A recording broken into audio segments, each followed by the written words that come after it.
Welcome back my channel.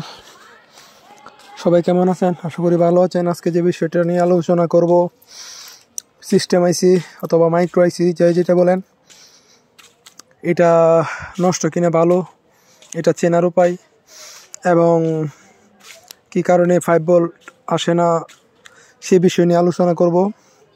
কোথা থেকে 5 volt নষ্ট হয় সে বিষয়টা আমরা নিয়ে আলোচনা করব। প্রথমে আমরা মিটারের নবটি X100-এ সিলেক্ট করে নেব এবং নেগেটিভ পজিটিভ অ্যাডজাস্ট করে 0-তে কাটারটি সিলেক্ট করে নেব। তো শুরু করা যাক। আপনাদেরকে কিছু মাপ যোগ দিয়ে দেখাই সমস্যাটা আসলে কীভাবে বুঝবেন যে সিস্টেম আইসি খারাপ। তো দেখেন, আমি দেখাই।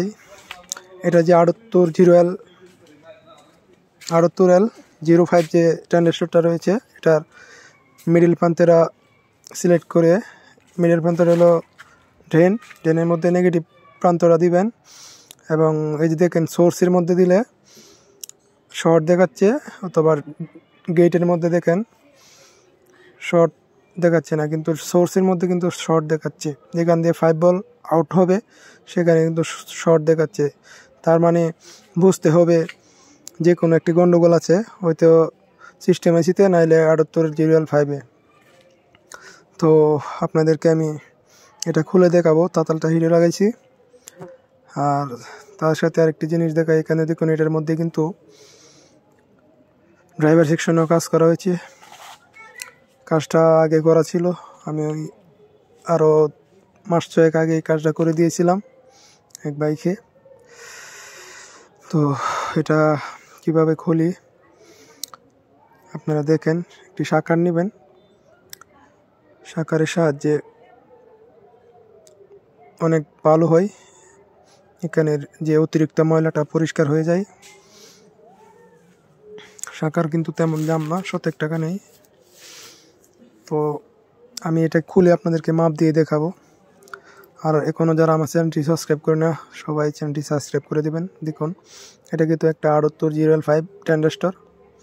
এটার কাজ হলো 5 ভোল্ট আউট করা, 14 ভোল্ট ইনপুট করবে, 5 ভোল্ট আউট করবে। তো দেখেন এখন কি শর্টটা ভেঙে গেল নাকি আছে শর্টটা, আমি আপনাদেরকে আবার দেখাই।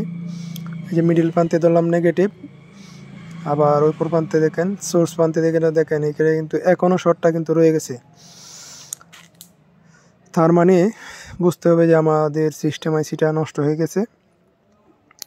তো আজকে সিস্টেম আইসিটা চেঞ্জ করলে কিন্তু 5 ভোল্টটা ওকে হয়ে যাবে। এই যে ট্রানজিস্টরটা করলাম, এটা কিন্তু চলবে। লাগাইলে সিস্টেম আইসিটা চেঞ্জ করতে হবে। আমি একটা বোর্ড নিয়ে আপনাদেরকে খুঁজে বের করে দেখাবো। তো আজকে আর ভিডিও বেশি লম্বা করব না, আমি শর্ট ভিডিও একটু ছোটো করে ভিডিও দিই, যাতে বুঝতে পারে, ভাঙ্গা দিলে বুঝতে পারবেন। এটা আমি পরবর্তী আরেকটি ভিডিওতে এটা খুলে তারপর আপনাদেরকে মেপে ঝুঁকে একবারে মোটর চালিয়ে দেখাবো যে এটার শর্টটা কিভাবে ভাঙতে হয়। যাই হোক, চ্যানেলটি সাবস্ক্রাইব করে দিবেন, ভিডিওটা ভালো লাগলে লাইক করে দিবেন।